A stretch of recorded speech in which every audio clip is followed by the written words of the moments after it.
그리스도인의 삶은 어렵지 않습니다. 불가능합니다. 라고 잡아봤습니다.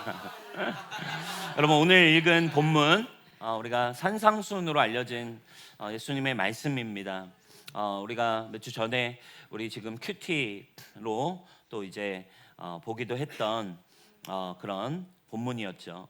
하나님의 나라를 가르쳐 주신 말씀이에요, 산상수훈은. 근데 오늘 여러분 읽은 특별히 굉장히 진중하고 무거운 이 산상수훈 중에서도 또 굉장히 쉽게 얘기하면 좀 빡센 말씀입니다. 이런 성경 말씀 읽을 때 여러분들은 솔직히 어떤 생각이 좀 드시나요? 그렇죠?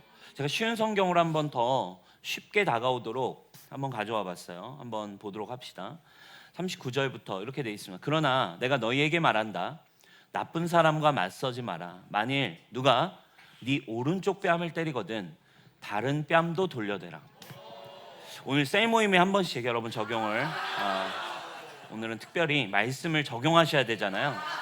셀 모임에 39절부터 적용을 한번 리더들이 한 번씩 아니면 세런이 리더에게 만일 누가 너희를 재판에 걸어 네 속옷을 빼앗으려고 한다면 너는 그냥 속옷뿐만 아니라 겉옷까지 내어주라.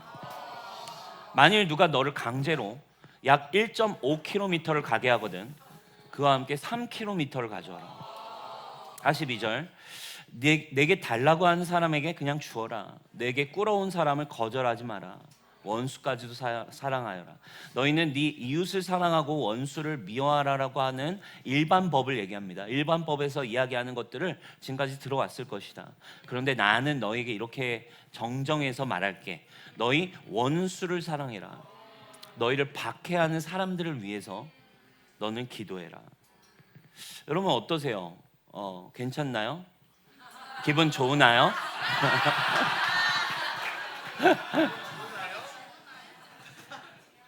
이 이야기를 들을 때 여러분 어떠세요? 우리는 그냥 예수님의 말씀이니까 그냥 응당 들으면서 그렇지 우리는 세상의 빛과 소금으로 살아야지. 역시 예수님 진짜 예수님의 말씀은 너무 아름다워. 진짜 그분은 사랑이셔. 진짜 그분의 사랑을 드러내는 말씀이야. 여러분 이렇게 그냥 쉽게 여러분 받아들여지시나요? 아니면 그냥 대충 하면서 넘어가는 말씀인가요? 여러분 이 말씀은요, 이렇게 말씀 우리가 읽었지만 사실 하나님의 자녀로서 진짜 크리스찬으로서 이 삶 이거 여러분 현실 속으로 조금만 가지고 들어가 보면 여러분 이건요 우리에게 절망이 터져 나오는 말씀이 분명합니다. 여러분들의 삶 속에서 뭐 하다못해 운전하시는 분들 운전하다가 뭐 조금만 위협을 가하는 조금만 무지성으로 운전하는 사람을 그냥 도로에서 딱 만날 때 여러분 어떤가요? 기분 좋으나요? 여러분 용서가 되나요? 그냥 여러분 그냥 지나가다 살짝 뭐 부딪히지도 않았는데도 불구하고 여러분 어떤가요? 여러분 마음이 그렇죠?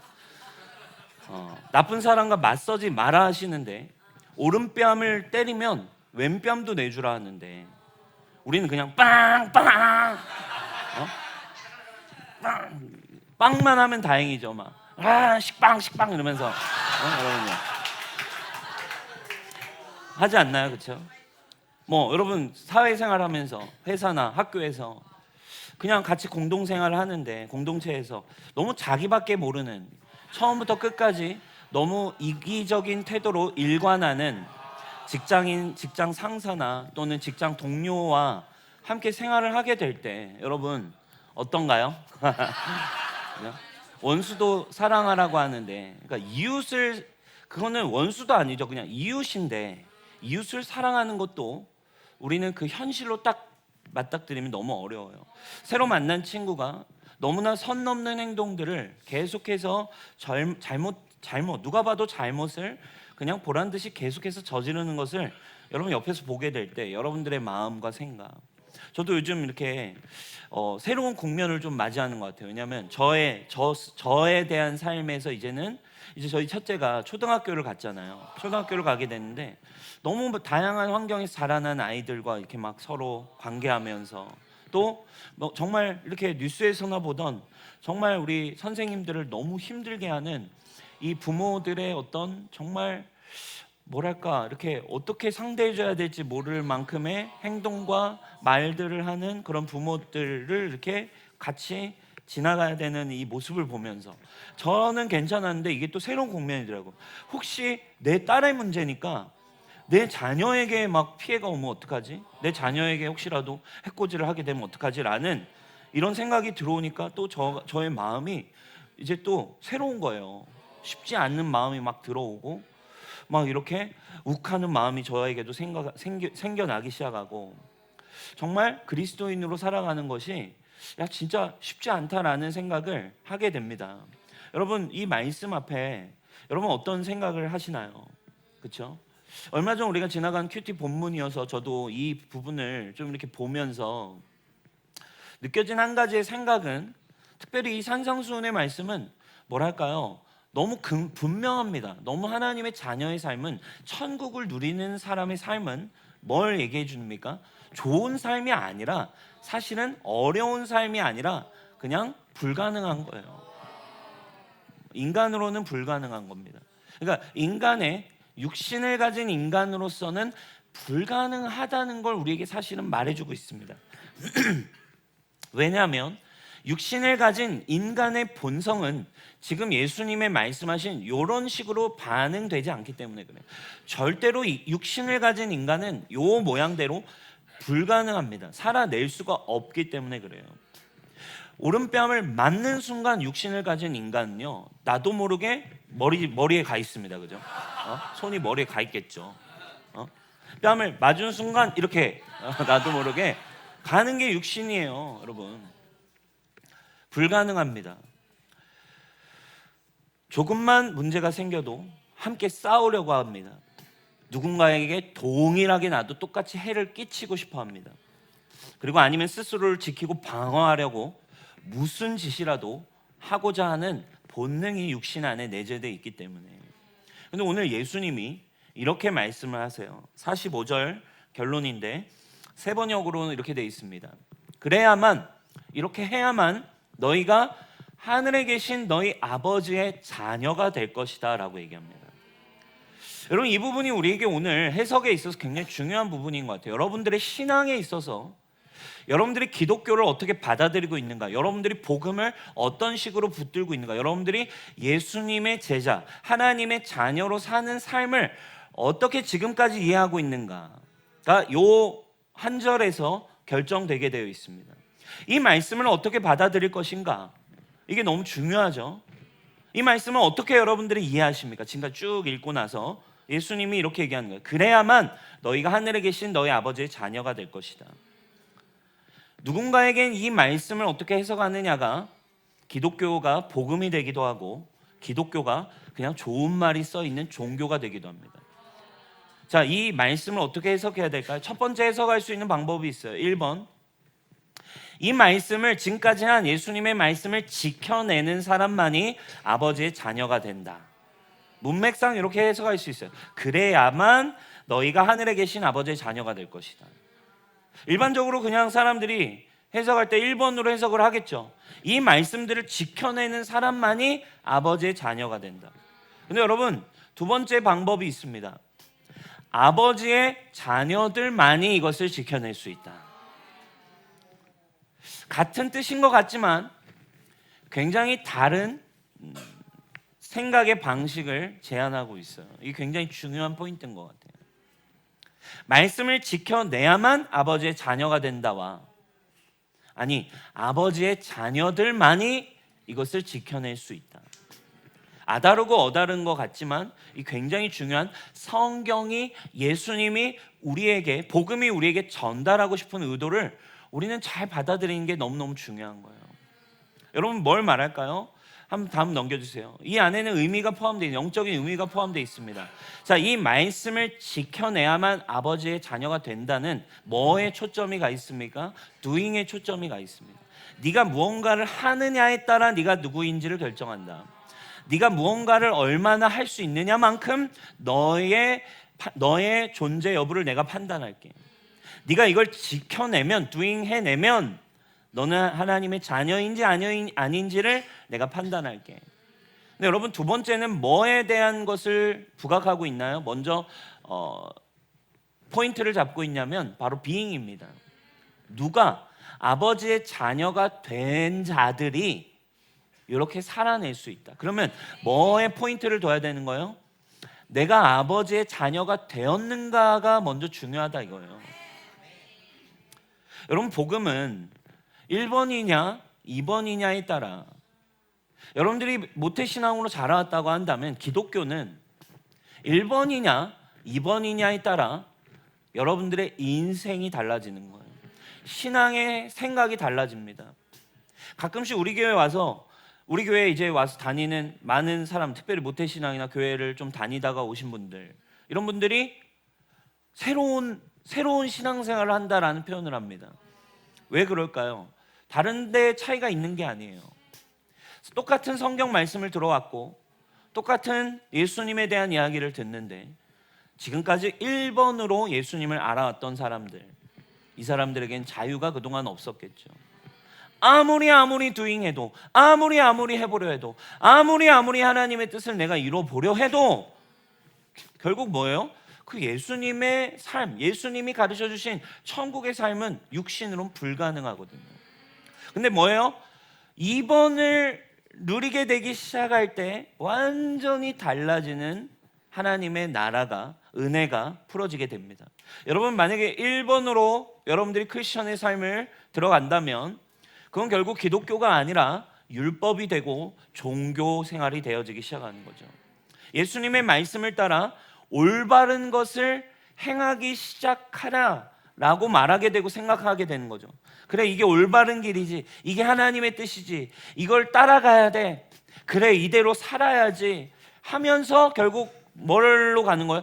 그래 그렇게 해야지, 그래 그렇게 살아내야지, 그래 그래도 그게 맞지 하면서 가다 보니 어떻게 됩니까? 올바른 일을 행하지 못하게 될 때 어떤 느낌이 들겠어요? 불안하죠. 그리고 초조해지겠죠. 그리고 그 일을 위해 올바른 일을 해야 되는데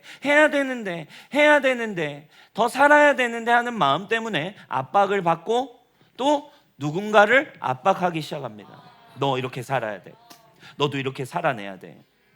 그리고 이렇게 살지 않는 사람 어때요? 자기가 이거에 대해서 계속 불안해하고 압박하고 자기도 사실은 이거에 압박받고 있는데 그 증거가 뭐예요? 그렇게 살지 않는 타인을 보면서 안 된다라고 얘기합니다. 이게 굉장히 큰 아이러니예요. 율법에 빠져있는 사람들이 아니에요. 예수님이 이걸 계속해서 보시고 싶었어요. 한 부자 청년이 와가지고 얘기합니다. 어떻게 하나님 나라 들어갈 수 있습니까? 제가 율법, 하나님의 뜻대로 행해라. 근데 그 부자 청년이 이렇게 얘기해요. 제가 하나님의 말씀과 율법을 다 어려서부터 지켰습니다. 자기가 다 지켰대요. 다 두잉을 했대요. 근데 예수님은 아셨거든요. 너 사실상 안 되는 지점이 있잖아. 너 지금 재물에 대해서는 너 약하잖아. 네가 가진 재산 그러면 다 팔고 이웃에게 진짜 다 나눠줘봐. 율법대로 말씀하신 거 두잉을 진짜 제대로 적용했어요. 너 그 재산을 다 팔아서 가난한 사람들, 이웃을 사랑하셨기 때문에 다 이웃에게 나눠주고 나를 따라와 그러면. 근데 부자 청년이 결국 어땠어요? 그 말에 자기가 걸려 넘어졌어요. 자기는 다 하고 있다고 생각하지만 결국 어떻습니까? 안 하는 사람들에 대해서는 정죄하고 안 하는 사람들에서 함부로 판단하는 게 여러분 두잉으로 가는 교회, 두잉으로 가는 신앙, 두잉으로 가는 가정생활의 폐해입니다. 안 되게 되어 있어요. 그리고 깨어지게 되어 있습니다. 이게 여러분 성경인데 이 율법과 종교를 얘기하려고 예수님이 이 땅에 오신 게 아니에요. 복음이라는 말을 붙이지 않았다 이 말입니다. 이게 1번으로 살아가기 시작할 때 찾아오는 어려움입니다. 자유하지 않아요. 힘듭니다.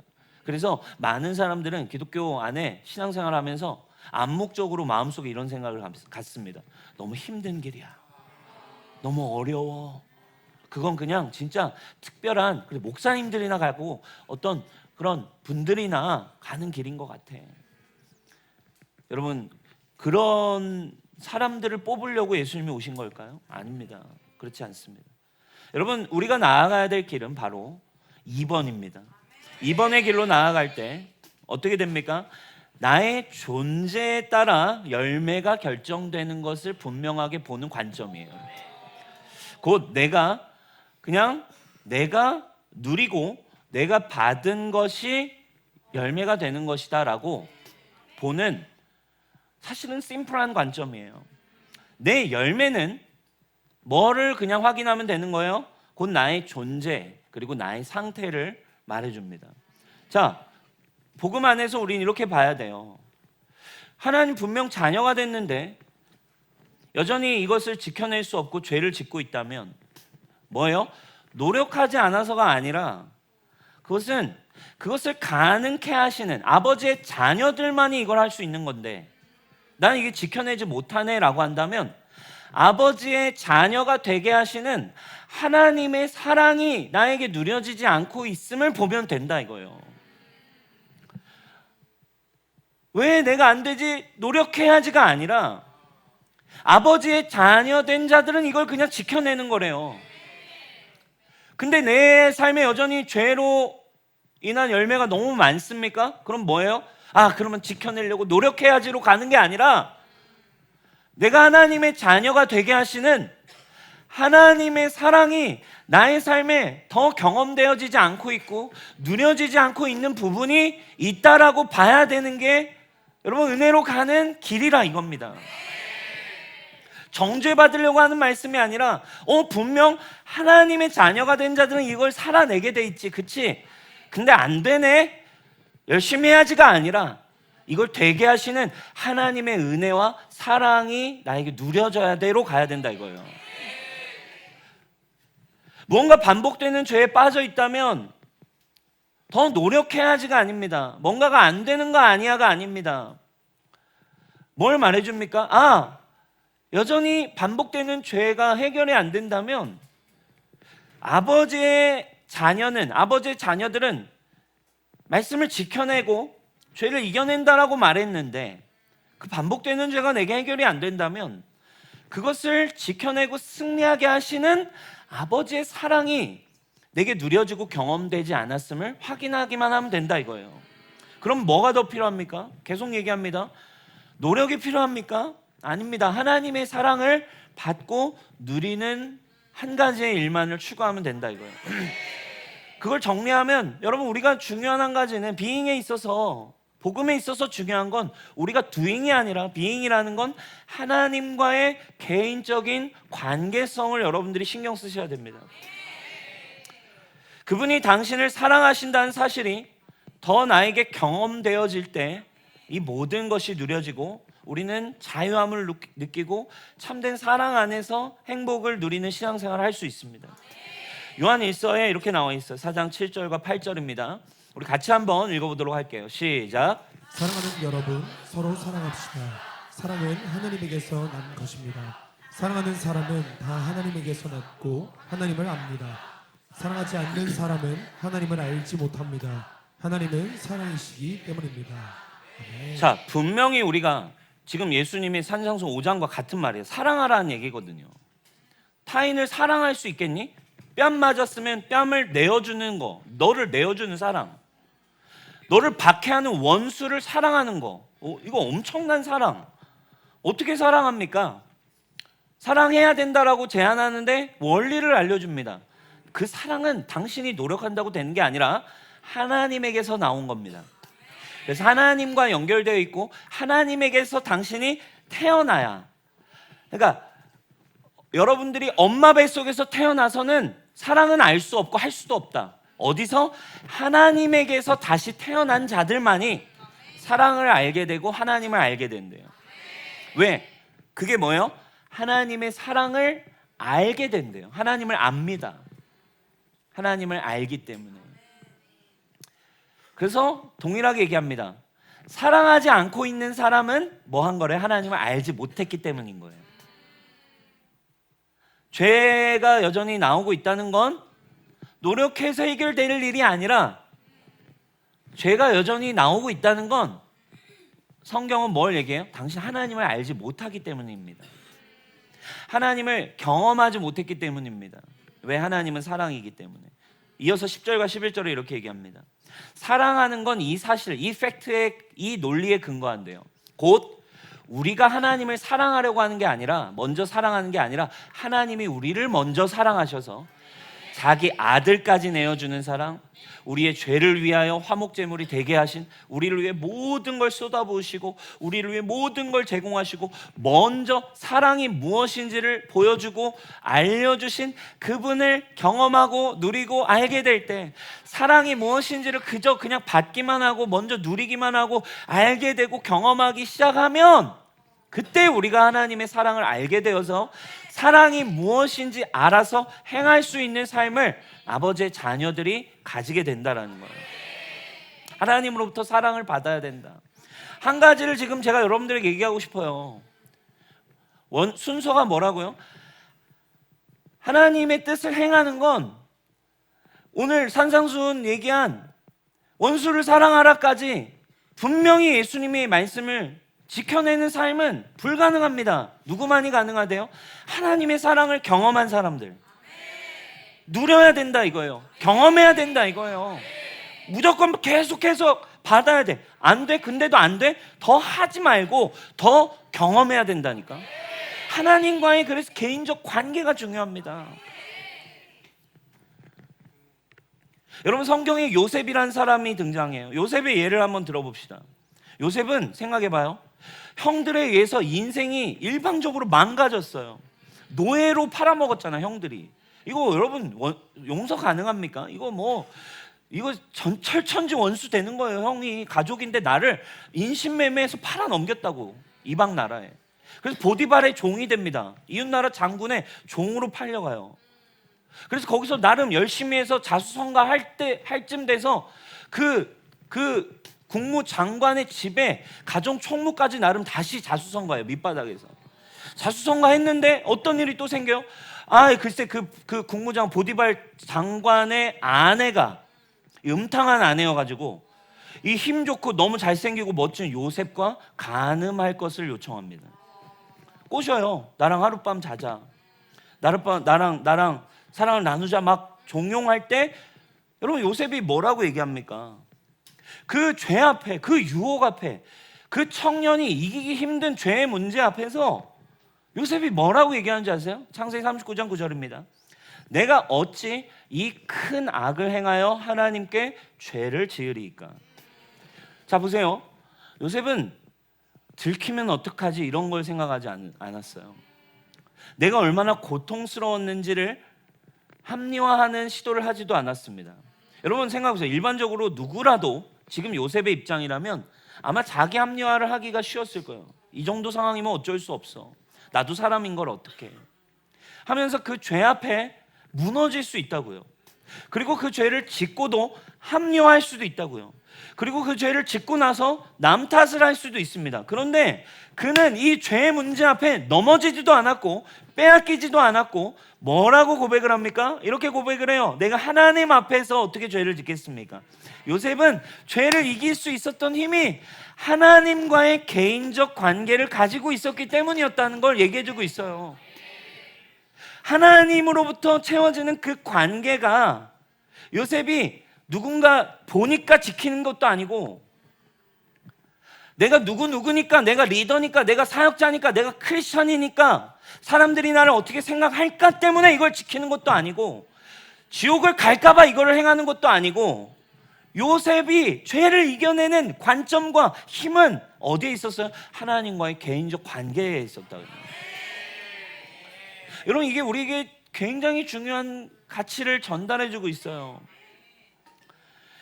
하나님과의 개인적 관계가 그를 지속적으로 하나님의 뜻을 따라 사는 삶을 만들어줬어요.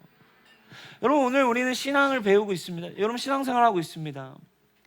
여기 많은 분들은 영혼을 섬기는 사역도 하고 있습니다. 여러분, 사역을 뭘로 하고 계신가요? 남들에게 잘 보이려고 이렇게 하지 않으면 못하는 사람이라는 생각이 들어서 아닙니다. 여러분들의 신앙생활, 예배를 무엇으로 하고 있습니까? 여러분들의 기도생활 무엇으로 하고 있습니까? 여러분들이 세상에서 크리스천으로 살고자 하는 이유가 무엇입니까? 여러분들의 삶을 움직이게 하는 여러분 이유가 저는 여러분들의 마음을 터치하고 여러분들에게 찾아오신 예수님의 사랑 때문이기를 바랍니다. 그게 정말 경험되어져서이기를 바랍니다. 주님이 정말 여러분들에게 설득이 되어서, 사랑이 설득이 되어져서 그것을 향해 움직이는 삶이 되기를 바랍니다.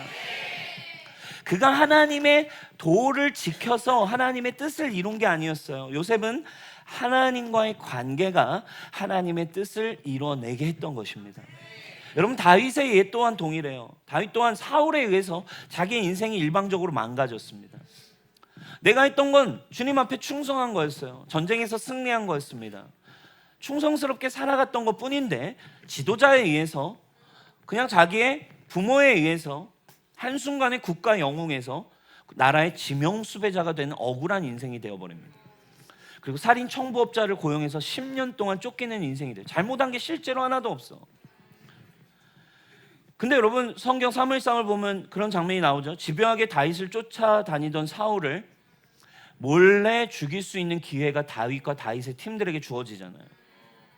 사울을 조용히 암살할 수 있는 기회가 사울이 혼자 떨어져 있는 상황이 찾아옵니다. 근데 그때 주변 사람들이 다 얘기합니다. 이거는 죽여도 됩니다. 다윗의 주변 모든 사람들이 동의해 줬어요. 그리고 이거는 죽여도 세상 사람도 아마 잘 죽였다라고 말할 겁니다. 왜? 그가 당신에게 한 게 있지 않습니까? 근데 다윗이 이때 또 뭐라고 얘기합니까? 사무엘상 26장입니다. 여호와께서 살아계심을 두고 맹세하노니 여호와께서 그를 치실 것이다. 내가 내 힘으로 손을 들어 여호와의 기름 부음 받은 자를 치는 걸 누가?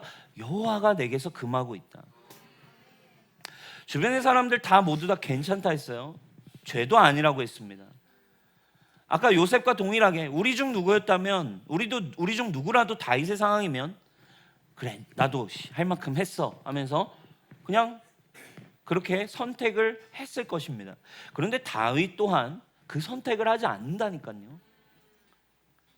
이건 심지어 이건 더 어려워요. 주변 사람이 이건 죄도 아니라고 했어요.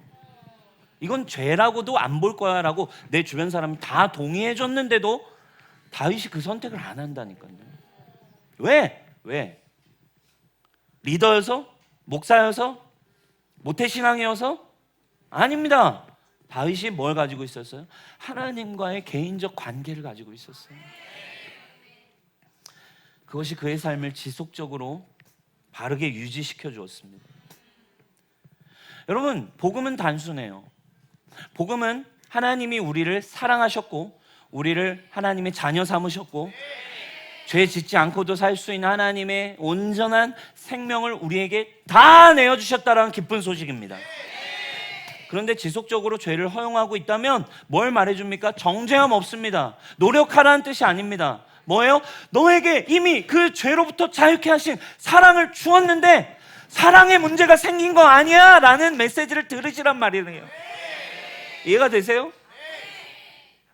너 이 사랑 받았는데도 이것밖에 못 살아? 더 노력해가 아니라, 아니, 하나님이 주신 사랑은 이 모든 걸 다 이겨내고 모든 걸 다 자유케 하신 사랑이야. 근데도 계속 안 되고 있어? 그리스도 안에 있는 자에겐 정죄함이 없어요. 뭐가 있어요? 그분의 사랑 안으로 들어가라는 메시지밖에 없다 이 말입니다. 죄를 허용하고 있다면 뭘 말해줘요? 하나님의 사랑이 내게 누려지지 않고 있음을 말하는 겁니다. 다른 곳으로 가지 마십시오. 계속해서 셀에서, 공동체에서 관계에 문제가 생기고 있다면 뭡니까? 합리적으로 계산하는 게 아니라 할 만큼 했어 라고 하면서 이거는 할 만큼 한 거니까 죄는 아니야 라는 합리를 가지고 자꾸 행동하지 말고 그냥 내게 주신 하나님과의 관계로 행하시는 거. 받은 만큼만 하면 되는 거라 이거예요. 사역하시는 여러분, 기억하십시오. 사역은 다른 게 아닙니다. 받은 만큼 할 수 있는 겁니다. 저는 우리 뉴송교회의 열매가 우리의 노력에 있지 않고 우리가 맺은 하나님과의 관계만큼이길 바랍니다. 남빈 목사도 마찬가지예요. 내가 노력하려고 하면 할수록 저는 가면을 써야 될 겁니다. 저는 근데 그런 게 너무 싫어요. 힘들어요. 저도 그래서 주님, 제가 정말 더 누리기 원합니다.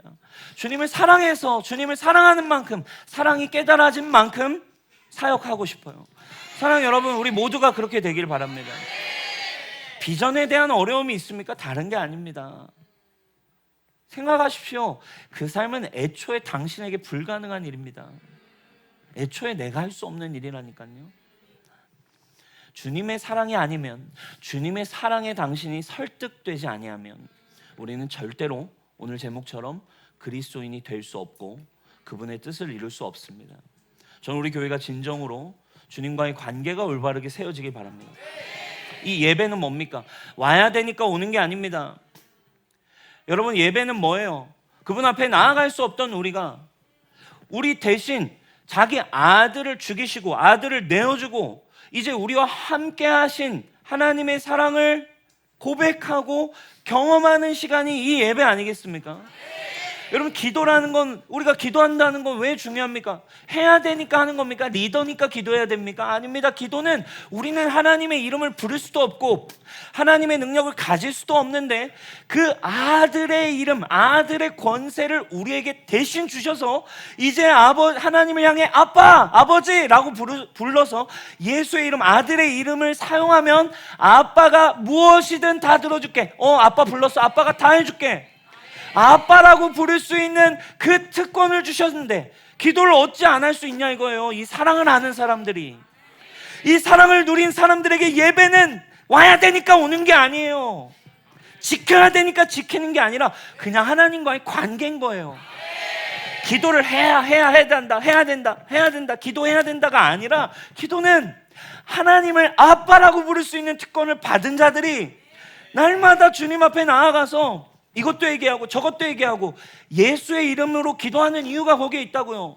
이걸 안 지키면 뭐 마귀가 틈타서 일하고 이런 게 아니라 예수의 이름이 아들의 이름, 아들의 권세를 우리에게 주셨기 때문에 이제는 양자 삼은 우리를 자녀 삼아서 이제는 아들의 이름, 예수의 이름을 구해서 우리가 나아가면 우리를 자녀로 보시겠다라는 뜻이에요. 그래서 우리가 기도하는 겁니다. 저는 예배와 기도가 노력을 해서 무언가를 얻기 위해서 하는 것이 아니라 여러분, 주님과의 개인적인 관계 안에 풀어지기를 바랍니다. 할렐루야.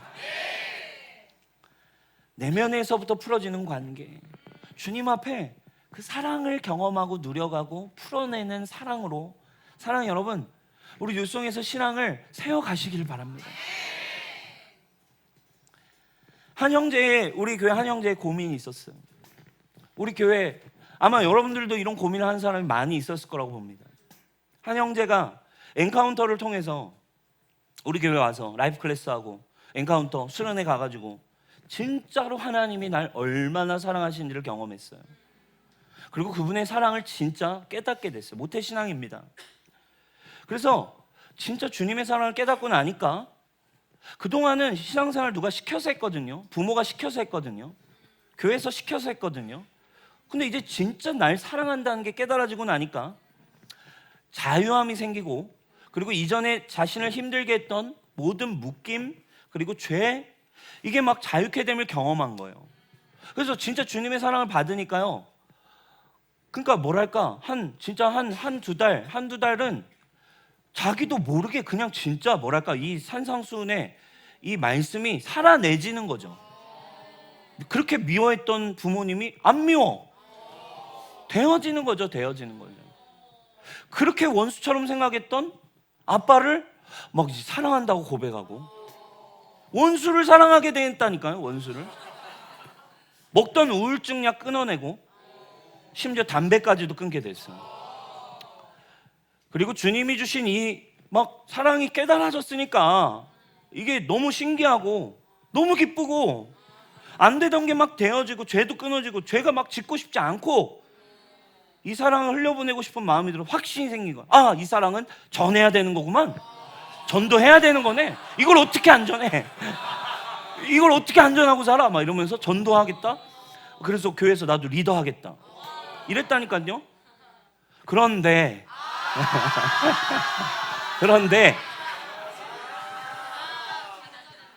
어느 순간 분명 이랬던 그가 오늘 막 그 사랑 때문에 막 전도해야겠다 막 누가 시킨 게 아니야.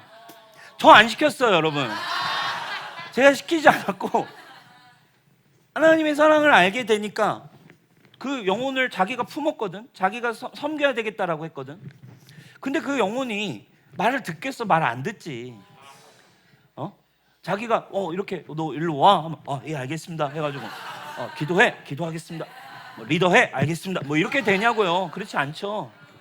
그에게도 뭐가 필요해요? 사랑이 경험되고 풀어지는 과정이 필요한데 그 과정에서 점점 육신이 나오는 거예요. 귀찮아지는 자신의 모습을 봅니다. 연약하고 변하지 않는 그 영혼의 모습에 화가 나기 시작하고, 그리고 그것을 보고 화가 나고 변하지 않은 자신의 모습을 보면서 더 화가 나기 시작해요. 그러다가 어느새 마음이 다시 초조해지고 불안해지면서 다시 담배에 손을 대고, 다시 결과적으로는 또 약이 없이는 버틸 수 없는 상황이 왔어요. 여러분, 이거 어떻게 해석해야 됩니까? 1번 doing으로 가면, 그러면 그는 뭐 한 거예요? 거듭나지 않았다라고 판명 내릴 겁니까? 구원받지 않았던 걸로 우리가 가야 됩니까? 그러면 더 노력을 해야 됩니까? 아니에요, 여러분. 계속해서 이렇게 되니 어떻게 됩니까? 사단의 정죄에 빠져서 자신을 책망하고 1번으로 다시 갑니다. 더 해야지, 나 해야지, 나 리더인데 해야지, 나 사랑받았는데 해야지, 책망하고 정죄하면서 결국엔 어느새 사람들 앞에 가면을 쓰고 있는 자신의 삶, 가면이 본 모습이 들키고 싶지 않으니까 결국엔 숨게 되는 거예요. 피하게 되는 겁니다. 어려워집니다. 그런 나눔을 했어요.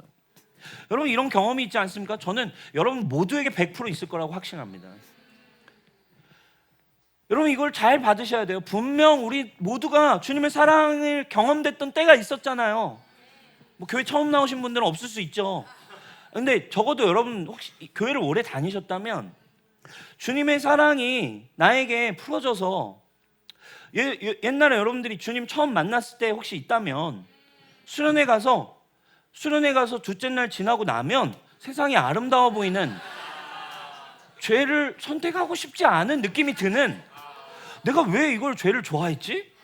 이런 생각이 드는 느낌, 경험을 해본 적 있지 않습니까? 그리고 그렇게 수련회를 마치고 내려오면 실제로 마치 무슨 약발이 받는 것처럼 일주일이 지났는데도 죄를 하고 싶지 않아요. 죄와 다시 가고 싶지 않은 상태. 내 힘으로 안 되던 것들이 되어지고 누려지던 거. 왜? 그건 크리스천으로 사는 건 어려운 일이 아니라 원래 불가능한 일이었어요. 뭘로만 가능한 일이었어요? 주님의 사랑이 경험되어져야만 가능했던 거라 이거.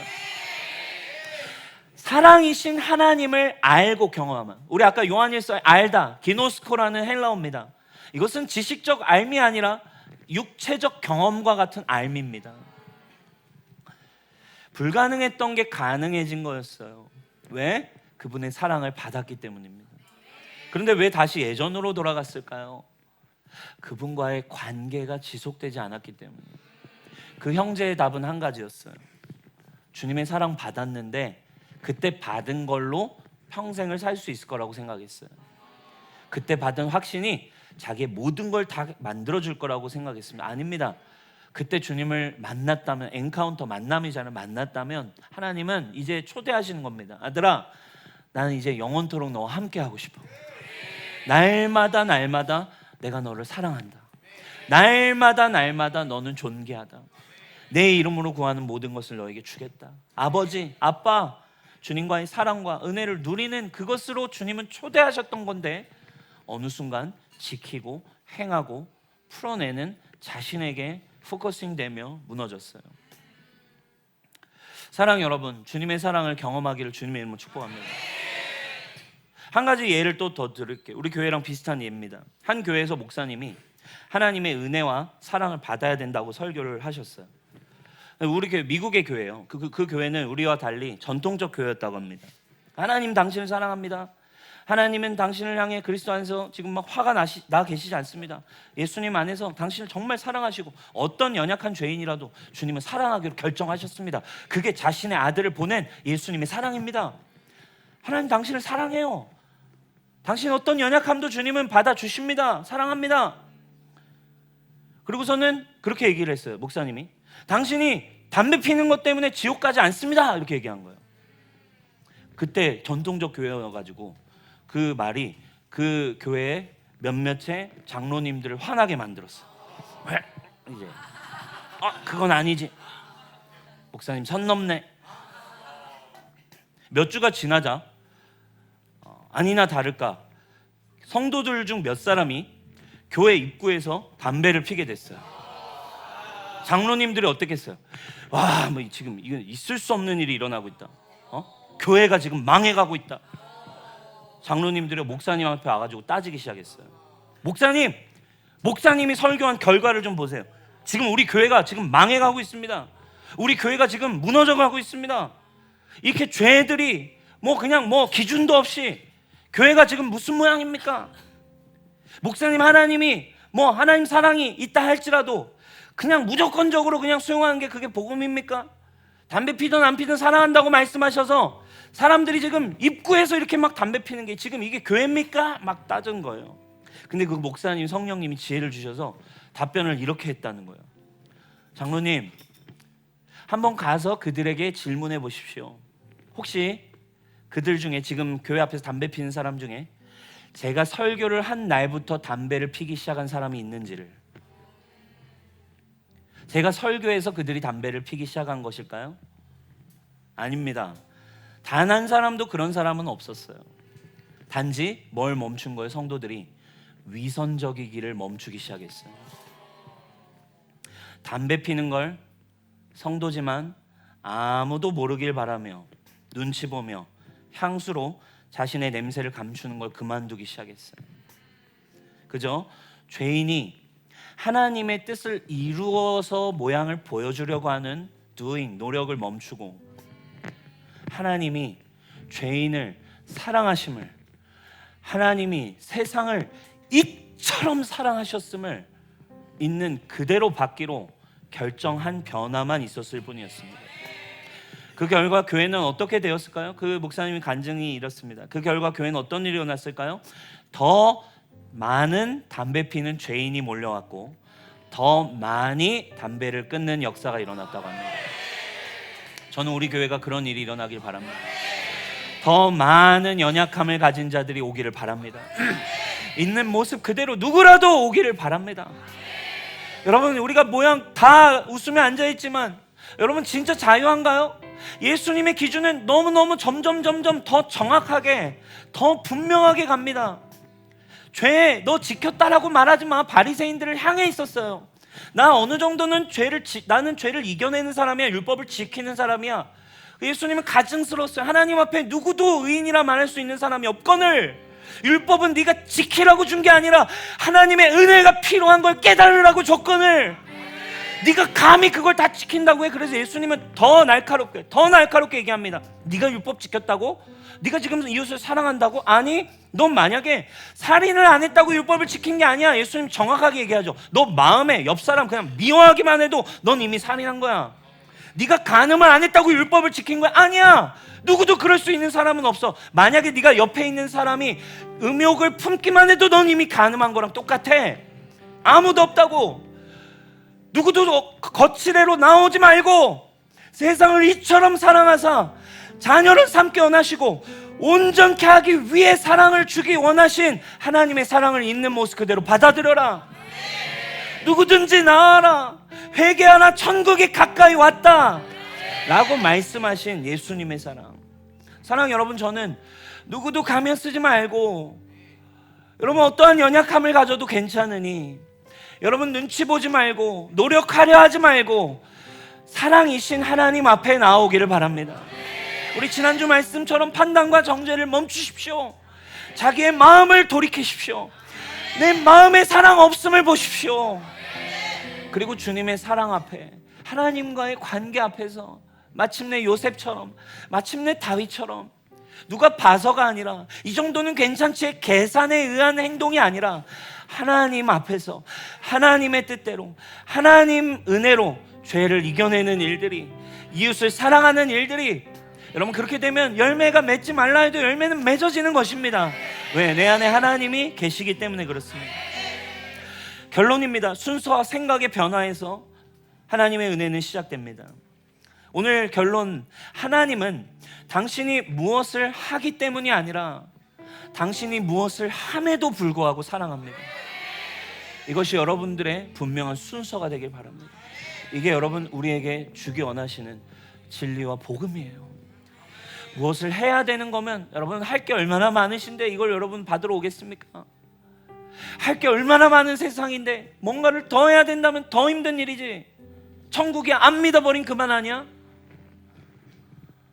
무엇을 하기 때문에 사랑하는 분이 아니라 뭘 주시는 분이 아니라 당신이 무엇을 함에도 불구하고 사랑하기 위해 오신 아버지이십니다. 할렐루야. 이렇게 말해주기 시작하는 교회, 그것을 경험하는 거, 이 관계성이 변하지 않는 하나님과의 관계 안에 만들어질 때 여러분 우리는 진짜 주님을 향한 변화가 일어날 겁니다. 끊어지지 않는 죄 있습니까? 고민하지 마십시오. 하나님의 사랑 없음을 인정하십시오. 하나님의 사랑이 믿어지지 않고 있으면 인정하시라 이 말이에요. 좌절하지 말고 힘들어하지 말고 되는 척하지 말고 안 되면 안 되는 거라니까. 하나님 사랑이 더 필요한, 그래서 우리가 예배하는 것이고, 그래서 날마다 주여라고 아버지의 이름을 부르짖으며, 아버지 주님 나를 긍휼히 여기신 하나님, 주님의 사랑을 찬양합니다. 그럼에도 나를 사랑한다 말씀하시는 주님의 사랑 안에 주님의 사랑을 더 계시하여 주세요. 날마다 주님을 더 알고 싶어요. 주님의 사랑을 누리고 싶어요. 그 사랑이 주님과의 신실한 예배가 회복되는 여러분 되시길 축원합니다. doing에서 being으로 가는 게 아니라 being에서 doing으로 가는 삶. 예수님 이 땅에 오셔서 하신 일이었어요. 율법에 의해 구제불능으로 여겨지던 세리와 창녀들을 품으셨습니다. 간음한 여인도 용서하셨습니다. 무엇을 하고 있음에도 불구하고 사랑하신 예수님이에요. 조건 없는 사랑, 그것을 여러분 날마다 받아가기 시작할 때 우리는 궁극의 복음의 계시로 나아가게 될 겁니다. 어딥니까? 갈라디아서 2장 20절로 나아가게 되게 되어 있어요. 어느새 우리가 그 사랑을 알게 되고 그 사랑이 분명하게 계시되어지는 즈음에 우리는 이제 깨달아지는 거예요. 나는 그리스도와 함께 십자가에 못 박혀 죽었습니다. 내가 있는 게 아니라 나는 이미 죽었던 것이었습니다. 없는 겁니다. 이제 내 안에 사시는 분은, 이제 살고 있는 건 내가 아니라 그리스도가 내 안에 사시는 겁니다. 그것으로 나는 거듭난 존재입니다. 내가 육신에 살고 있는 삶은 나를 사랑하셔서 나를 위하여 자기 몸을 내어주신 하나님의 아들을 믿는 믿음 안에 살아가는 것.